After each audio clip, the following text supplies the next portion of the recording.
नमस्कार, मी नवनाथ बन करिअर मंत्री या विशेष कार्यक्रमात आपल्या सगळ्यांचं स्वागत।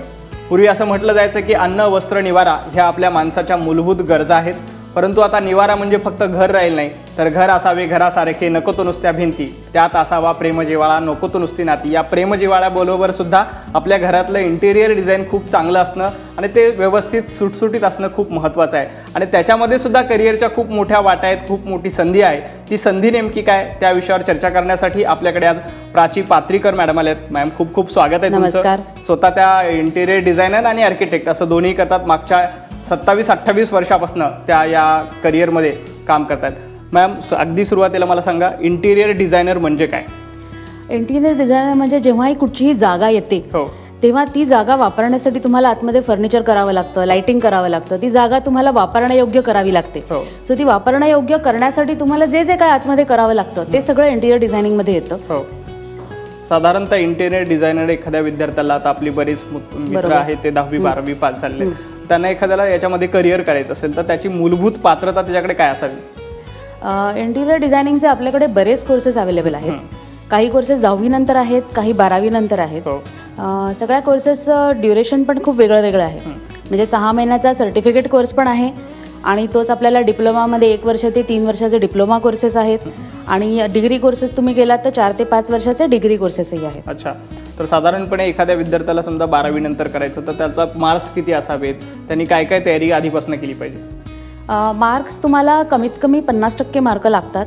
त्याच्यानंतर प्रत्येक कॉलेजची एक छोटीशी एंट्रन्स एक्झाम किंवा इंटरव्ह्यू असतो। अच्छा, तो त्याच्यामध्ये ते तुमचं बघतात की तुम्हाला इंटिरियरकडे तुमचा कल आहे का। म्हणजे तुम्ही जर ड्रॉइंग एक्झाम शाळेमध्ये दिल्या असतील तर त्या तुम्हाला खूप उपयोगी पडतात। त्या कंपल्सरी नाहीत, मात्र त्याचा तुम्हाला उपयोग होतो, कारण तुम्हालाच कळतं की माझ्याकडे व्हिज्युअलायझेशन पॉवर आहेत का किंवा माझ्याकडे ड्रॉइंग स्किल्स जी रिक्वायर्ड आहेत ते माझ्याकडे आहेत का। बरोबर, तुम्ही मगाशी उल्लेख केला 10वी नंतरही काही कोर्स आहेत आणि 12वी नंतर, त्या कोर्स बद्दल आणखी थोडंसं डिटेलमध्ये सांगा विद्यार्थ्यांना। ठीक आहे, जो डिग्री कोर्स आहे तो 12वी नंतर आहे। तो तुमचा फुल टाइम कोर्स असतो। तो किती वर्षाचा? तो तुमचा 4 वर्ष ते 5 वर्ष तुमच्या कॉलेज प्रमाणे अवलंबून आहे। अच्छा, 12वी नंतर? 12वी नंतर। आणि बाकीचे कोर्सेस आहे ते 10वी नंतर आहेत। म्हणजे तुमचा अगदी एक 6 महिन्याचा सर्टिफिकेट कोर्स पण आहे, पण this is a practical field, so मी ॲडवाइज करेन की तुम्ही थोडा लॉंग ड्युरेशनचा कोर्स निवडा। बाकी काही कोर्सेस असेही आहेत की जे वीकेंड कोर्सेस आहेत, काही पार्ट टाइम कोर्सेस आहेत आणि काही फुल टाइम 2 ते 3 वर्षाचे डिप्लोमा कोर्सेस आहेत। बरोबर, जो 12वी नंतर डिग्री कोर्स आहे त्याला ऍडमिशन घेताना विद्यार्थ्यांनी आर्ट्सला प्रेफरन्स दिलं पाहिजे, सायन्सचा असला पाहिजे, तो कॉमर्सचा असला पाहिजे, कुठल्याही फील्डचा असेल तरी चालतो? कुठल्याही फील्डचा असला तरी चालतो। आणि मिनिमम 50% त्याला मार्क हवे। मिनिमम 50% मार्क लागतात। साधारणपणे याची जेव्हा 12वी नंतर आपण कोर्स करायचा तर त्याची कॉलेजेस कुठे कुठे आहेत महाराष्ट्रभर, आणि तिथे ऍडमिशन प्रोसेस साधारणपणे कशी असते? आपल्या मुंबईमध्येच त्याची जवळजवळ 30 ते 35 कॉलेजेस आहेत। अच्छा, आणि महाराष्ट्रभर 65 पेक्षा जास्त कॉलेजेस आहेत। अच्छा, आणि डिप्लोमा कोर्स महाराष्ट्र टेक्निकल बोर्डातर्फे केला जातो। डिग्री कोर्स तुमचा DTE तर्फे केला जातो। जर आपण त्यांच्या वेबसाईटवर गेलो तर आपल्याला त्यांची सगळी माहिती कळते। या व्यतिरिक्त प्रायव्हेट कॉलेजेसही उपलब्ध आहेत ज्याची इन्फॉर्मेशन आपल्याला वेबसाईटवर मिळू शकते। अच्छा, सो आपण तिकडे जाऊ बघू शकतो की त्यांची काय क्वालिफिकेशन आहे। फी स्ट्रक्चर बघणं जरुरी आहे। हो, बरोबर आहे। साधारणपणे टेंटेटिव्ह साधारण विचार केला तर फी स्ट्रक्चर कशा स्वरूपाचं असतं? फी स्ट्रक्चर आता तुमच्या कोर्सच्या ड्युरेशनवर पण ते अवलंबून आहे। प्रायव्हेट कॉलेज की गव्हर्नमेंट कॉलेज त्याच्यावर अवलंबून आहे। साधारणपणे तुमची 50 ते 60 हजार पासून ते 4 ते 5 लाखापर्यंत फी आहे। हो, बरोबर। एखाद्या विद्यार्थ्याने इंटिरियर डिझाईन निवडायचं तर त्यांनी ते का निवडलं पाहिजे, त्याची गरज काय? गरज म्हणजे जर तुम्हाला क्रिएटिव्ह काम करायला आवडत असेल, तुम्हाला जर काहीतरी क्रिएटिव्ह करून आनंद मिळत असेल आणि तुम्हाला जर असं वाटतं की मी लोकांसाठी काहीतरी करून लोकांना त्याच्यातनं आनंद मिळाला तर तुम्हाला त्यांच्या आनंदात आनंद वाटत असेल तर हे तुमच्यासाठी अगदी योग्य असं फील्ड आहे। बरोबर आहे। आणि त्या सगळ्यात महत्त्वाचं म्हणजे हा कोर्स तुम्ही पार्ट टाइम सुद्धा करू शकाल। हो, म्हणजे जर तुम्हाला काही फायनान्शियल क्रंचेस आहेत किंवा तुम्हाला असं वाटतं की नाही आई वडील मला फोर्स करतात की मी काहीतरी डिग्री मिळवलीच पाहिजे की बाबा BA BCom, तर ती करता करता पण तुम्ही पार्ट टाइम कोर्स करू शकता। आणि हे अतिशय प्रॅक्टिकल फील्ड आहे, त्याच्यामुळे मी तरी असं सजेस्ट करीन की प्रॅक्टिकल फील्ड असल्यामुळे तुम्ही जितका तुम्हाला प्रॅक्टिकल एक्सपिरियन्स घेता येईल तेवढा प्रॅक्टिकल एक्सपिरियन्स तुम्ही घ्या। साधारणपणे 6 महिने तुम्ही शिकलात, बेसिक नॉलेज तुम्हाला आलं की त्याच्यानंतर तुम्हाला इंटर्नशिप मिळू शकते। आणि मग तुम्ही पार्ट टाइम जो संध्याकाळचा कोर्स असतो किंवा मॉर्निंग कॉलेज असतं किंवा सॅटर्डे संडेचा वीकेंड कोर्स असतो तो कोर्स तुम्ही करून तुम्ही डिप्लोमा किंवा डिग्री घेऊ शकता। बरोबर आहे। आता तुम्ही इंटिरियर डिझायनर आहात, शिवाय आर्किटेक्चर सुद्धा केलेले, तर तुम्हाला या दोन्ही कोर्सचा एकमेकांना पूरक आहे, त्याचा फायदा होतो आणि विद्यार्थ्यांनी सुद्धा असाच प्रेफरन्स दिला पाहिजे का? विद्यार्थ्यांना काय सजेस्ट कराल तुम्ही? असा प्रेफरन्स दिला तर फार चांगला आहे. कारण जेव्हा तुम्ही इंटिरियर डिझायनिंग करता तेव्हा अगदी सगळ्या भिंती काही आपल्या सोयीनुसार नसतात. सो आपण काही वेळेस म्हणतो ही भिंत तोडूया, ती भिंत तोडूया, पण तुम्ही आर्किटेक्चर जर शिकला असाल तर तुम्हाला इन डेप्थ स्ट्रक्चरल नॉलेज पण असतं, ज्याच्यामध्ये तुम्हाला कळतं की ही भिंत मी तोडू शकते का, याच्यामुळे बिल्डिंगला काही इजा तर पोचणार नाही, कुठेतरी मला खिडकी बाहेर काढायची आहे तर ते वजन माझी बिल्डिंग पेलू शकते का, किंवा मी इथे काही जड गोष्ट ठेवली इंटिरियरमध्ये तर ते वास्तू ते वजन घेऊ शकेल का, हे सगळं नॉलेज आर्किटेक्चरमध्ये मिळतं. इंटिरियरमध्ये एवढ्या इनडेप्थमध्ये जात नाहीत. त्याच्यामुळे आर्किटेक्चर आणि इंटिरियर असे दोन्ही जर तुम्ही शिकलात तर तुम्हाला त्याचा जास्त फायदा होतो.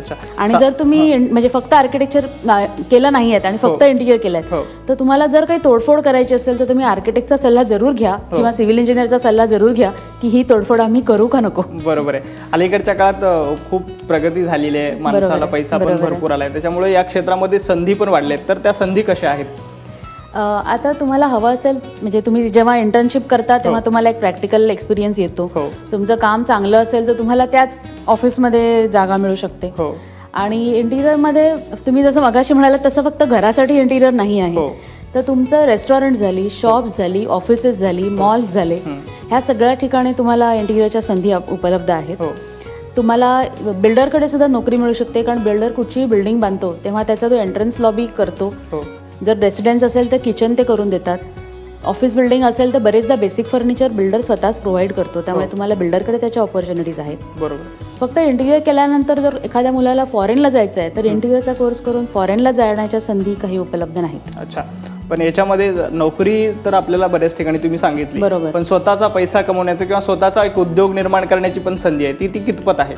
स्वतःचा उद्योगधंदा सुरू करण्याची तुम्हाला 100% संधी आहे. फक्त तुम्ही 1 ते 2 वर्ष कोणाकडे तरी एक्सपिरियन्स घ्या, कारण हे मी म्हटलं तसं हे प्रॅक्टिकल फील्ड आहे. सो तुम्ही फुल टाइम 2 ते 3 वर्ष एक्सपिरियन्स घ्या. तुम्हाला मटेरियल नॉलेज त्याच्यामध्ये मिळेल, तुम्हाला वर्किंग डिटेल्सचं नॉलेज त्याच्यामध्ये मिळेल, कारण हे डायरेक्टली तुम्ही कोणाचं तरी घर किंवा ऑफिस बनवताय, त्याच्यामुळे त्याला अडचण होता कामा नये किंवा तुम्हाला वेगवेगळ्या मटेरियलचं नॉलेज पाहिजे.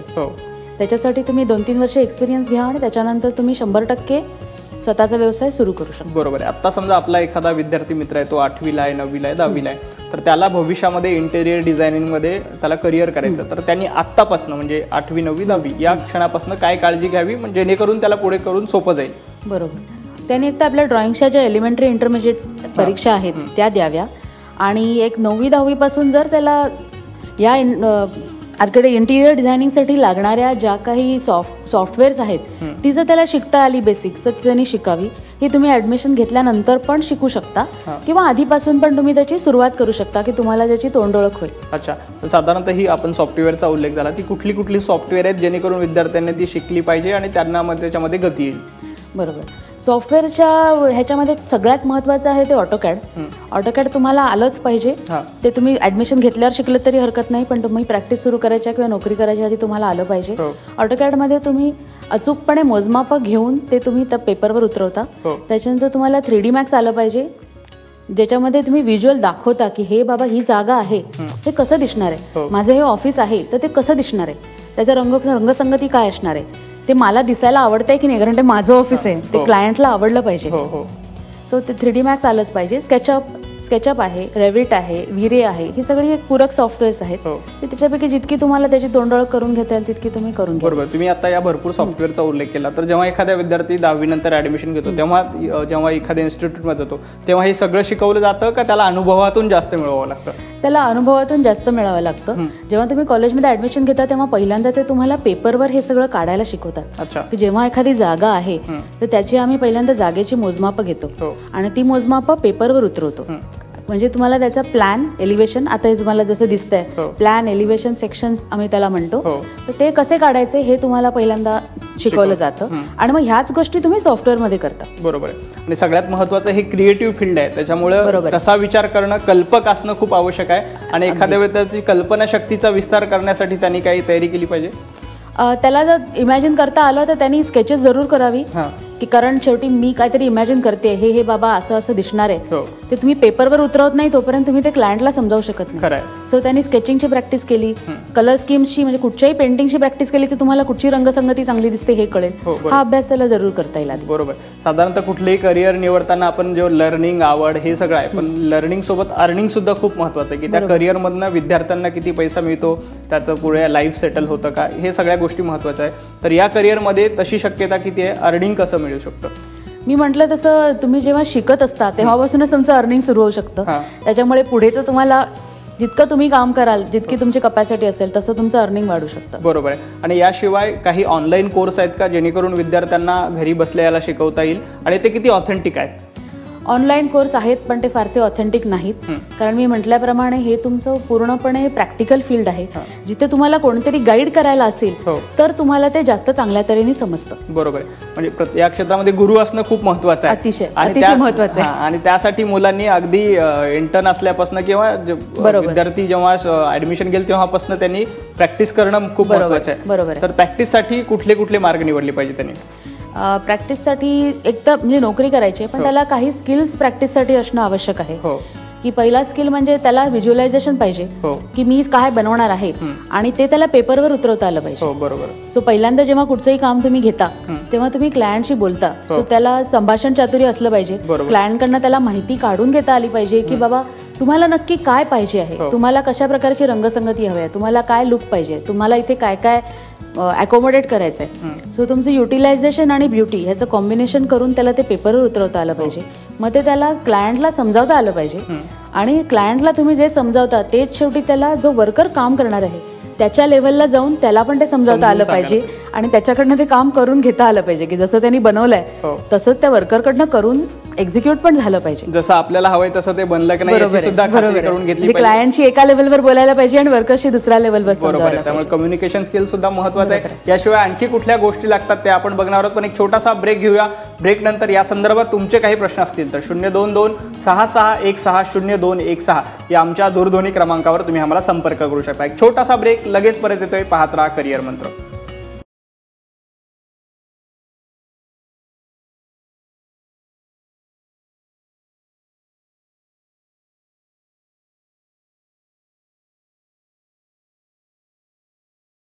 नंतर आपल्या सगळ्यांचं स्वागत. इंटेरियर डिझायनिंग यामध्ये करिअरच्या कुठल्या वाटा आहेत, कुठल्या संधी आहेत, या संदर्भात आपण बोलतोय. मॅडम, ब्रेकनंतर आपलं स्वागत. साधारणपणे आपण असं चर्चा केली की स्किल असणं खूप महत्त्वाचं आहे. तर हे स्किल लहानपणापासून डेव्हलप करण्यासाठी विद्यार्थ्यांनी काय काय केलं पाहिजे, आणि याशिवाय आणखी कुठले स्किल असले पाहिजे? असं कम्युनिकेशनचं आपण बोललो, तर त्याशिवाय आणखी कुठले स्किल? कम्युनिकेशन शिवाय काही शाळांमध्ये टेक्निकल सब्जेक्ट असतो, त्याच्यामध्ये टेक्निकल ड्रॉइंग शिकवतात. तो जर तुम्ही शाळेत असताना टेक्निकल सब्जेक्ट घेतलात तर जेव्हा तुम्ही इंटिरियर एक्झिक्यूट करता तेव्हा त्याचे डिटेल्स करणं तुम्हाला सोपं जातं. की कुठचंही तुम्ही इंटिरियर करताय तेव्हा त्याच्यामध्ये मेजरमेंट्स हा फार इम्पॉर्टंट विषय आहे. की एक्झॅक्टली त्यांना तुम्हाला सर्क्युलेशन स्पेस किती पाहिजे आहे, तुम्हाला लाईट किती अंतरावर लावायचं आहे, तुम्हाला फर्निचर बनवायचं ते काय साईजचं बनलं पाहिजे. सो याच्यासाठी तुम्हाला कॉलेजमध्ये शिकवताना एक ह्युमन मेजरमेंट्स असा एक सब्जेक्ट असतो की प्रत्येक माणसाला उठायला, बसायला, चालायला काय मेजरमेंट, किती जागा लागते, किती उंचीचा सोफा असावा, हे सगळं तुम्हाला त्याच्यामध्ये शिकवलं जातं. अच्छा.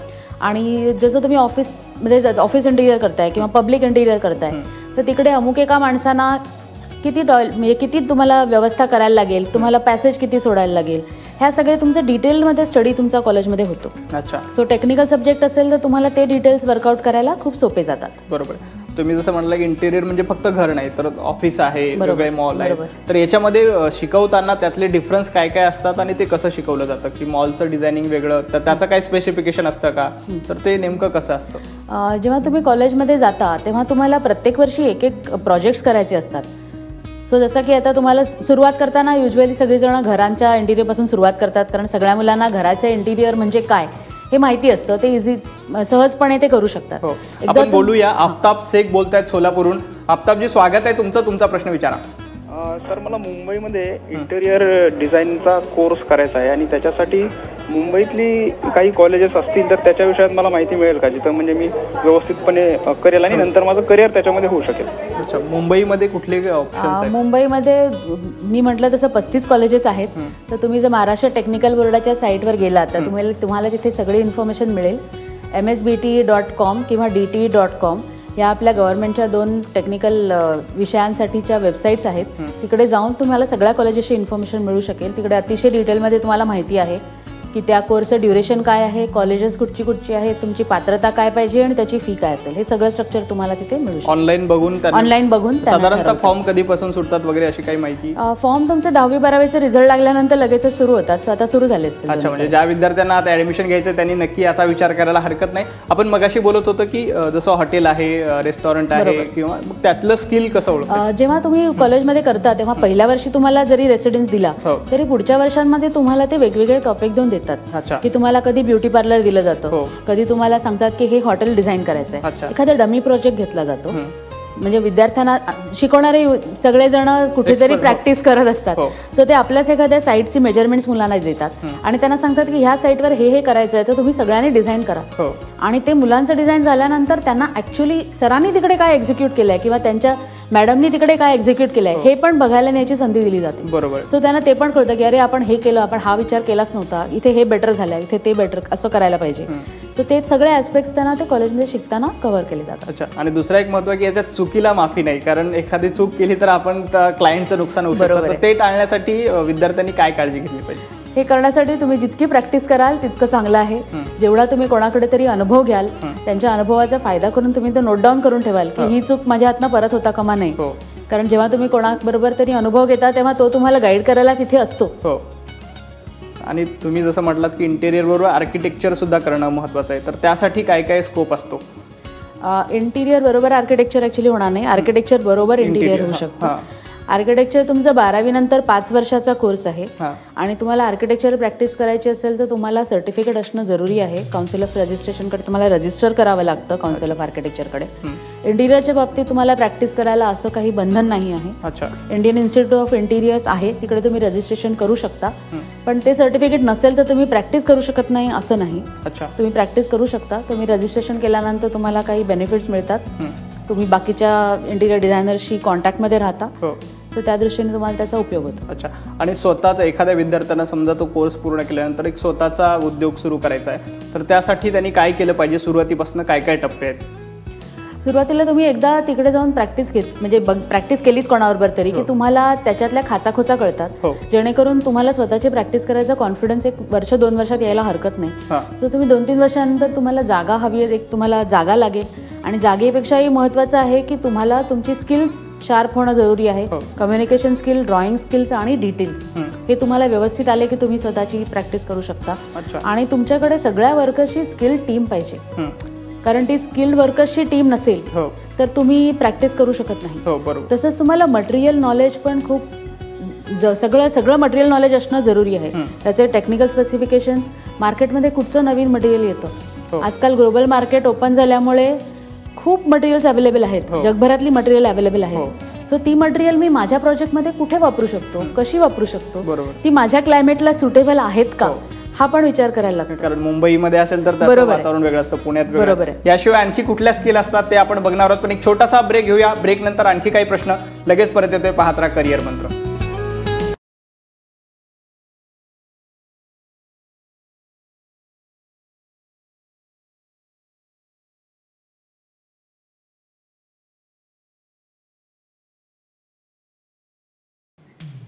ब्रेक नंतर आपल्या सगळ्यांचं स्वागत. इंटेरियर डिझाईन या विषयावर आपण बोलतो.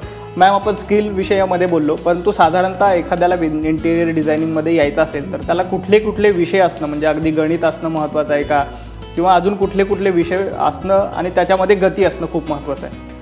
तुम्हाला इंटिरियर डिझायनिंगसाठी गणित लागतं, पण ते अगदी बेसिक स्वरूपात लागतं. म्हणजे तुम्हाला गुणाकार, भागाकार, बेरीज, वजाबाकी एवढं आलं तरी पुरेसं आहे.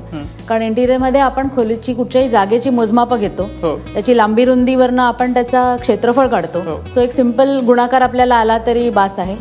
आणि आपल्याला बेरीज वजाबाकी आली पाहिजे, तेवढं आलं तरी आपल्याला इनफ आहे. नाही, कुठचंही कॉम्प्लिकेटेड गणिताची काहीही गरज नाही.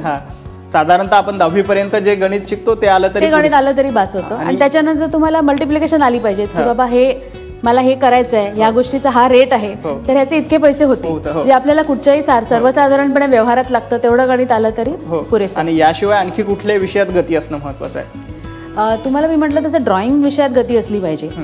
तुम्हाला टेक्निकल थोडं नॉलेजची आवड पाहिजे आणि तुमच्याकडे इमॅजिनेशन पाहिजे की तुम्हाला कुठचीही गोष्ट ती कशी दिसेल हे तुम्हाला स्वतःला व्हिज्युअलाइज करता आलं पाहिजे. सो व्हिज्युअलायझेशनची गरज आहे. आता ह्याची तुम्हाला तयारी करायची असेल तर 10वी-12वी नंतर खूप ठिकाणी कोर्सेस घेतले जातात जे खरं म्हणजे आर्किटेक्चरसाठी असतात. आर्किटेक्चरच्या एंट्रन्स एक्झामसाठी ते त्यांच्याकडनं तयारी करून घेतात. पण ते जर इंटिरियरला ऍडमिशन घेणाऱ्या मुलांनी सुद्धा केले तर त्यांना त्याचा फायदा निश्चितच होईल. बरोबर. आपण मुंबईच्या कॉलेज विषयात बोललो, परंतु महाराष्ट्रातल्या ग्रामीण भागातल्या विद्यार्थ्यांना, चंद्रपूरचा एखादा विद्यार्थी असेल, औरंगाबादचा एखादा विद्यार्थी असेल, त्याला जर का याच्यामध्ये करिअर करायचं असेल तर त्याला तिकडे काही स्कोप आहे का आणि तिथे त्याला प्रवेश मिळू शकतो का? आपल्या सगळ्या युनिव्हर्सिटीजचे इंटिरियरचे कोर्सेस आहेत. मी म्हटलं तसे वेगवेगळ्या वेळेचे आणि वेगवेगळ्या ड्युरेशनचे कोर्सेस आहेत. तर ते कुठेही आपल्या लोकल भागातल्या कॉलेजमध्ये जाऊन ऍडमिशन घेऊ शकतात. आणि महाराष्ट्र टेक्निकल विभाग जो आहे त्यांची महाराष्ट्रभर पॉलिटेक्निक्स आहे. या सगळ्या पॉलिटेक्निक्समध्ये त्यांचा इंटिरियर डिझायनिंग हाचा कुठचा तरी कोर्स असतो. अच्छा. कुठे 6 महिन्याचा असतो, कुठे 2 वर्षाचा असतो, कुठे 4 वर्षाचा असतो. सो तुम्ही तुमच्या जवळच्या कॉलेजमध्ये चौकशी करा, तिकडे तुम्हाला इंटिरियरचा कोर्स नक्कीच सापडेल. बरोबर. पॉलिटेक्निक कॉलेजला सुद्धा संपर्क त्यांनी करू शकतात. पण साधारणपणे हे कोर्स निवडताना काय काळजी घ्यावी विद्यार्थ्यांनी? कोर्स निवडताना तुम्ही ही काळजी घ्या की त्या कोर्समध्ये तुम्हाला जास्तीत जास्त नॉलेज मिळतं का, तिथले तुमचे कॉलेजमधले प्रोफेसर चांगले आहेत का. आणि मी म्हटलं तसं हे प्रॅक्टिकल फील्ड असल्यामुळे तुम्ही कॉलेजमध्ये जा, त्याच्याचबरोबर तुम्हाला आजूबाजूला कुठे तुम्हाला काम करायला स्कोप आहे का, तो तर महत्त्वाचा आहे. म्हणजे तुम्ही अगदी अशा एखाद्या ठिकाणी शिकताय की जिथे तुम्हाला आजूबाजूला इंटिरियरची कुठची कामच चालू नाही आहेत, तर तुम्ही तिथे नोकरी किंवा इंटर्नशिप करू शकणार नाही. बरोबर आहे. आणि फक्त अकॅडमिक म्हणजे पुस्तकी शिकून फार फायदा होणार नाही. त्यामुळे त्याच्याबरोबर तुम्हाला अनुभवाची जोड असणं महत्त्वाचं आहे. आणि अनुभवाची जोड असेल तर तुम्ही चांगल्या प्रकारे याच्यामध्ये करिअर करू शकता. मॅम, आपण इथे आलात आणि विद्यार्थ्यांना मार्गदर्शन केलं त्याबद्दल खूप खूप धन्यवाद. धन्यवाद. मित्रांनो, करिअर मंत्रच्या आजच्या भागात इथेच थांबतो. उद्या नवा विषय घेऊन तुमच्यासोबत नक्की येतो. त्यामुळे आजच्या भागात इथेच थांबतो. सर्व प्रकारच्या ताज्या बातम्यांसाठी abpmaza.in या आमच्या वेबसाईटला नक्की भेट द्या आणि पाहत राहा ABP माझा.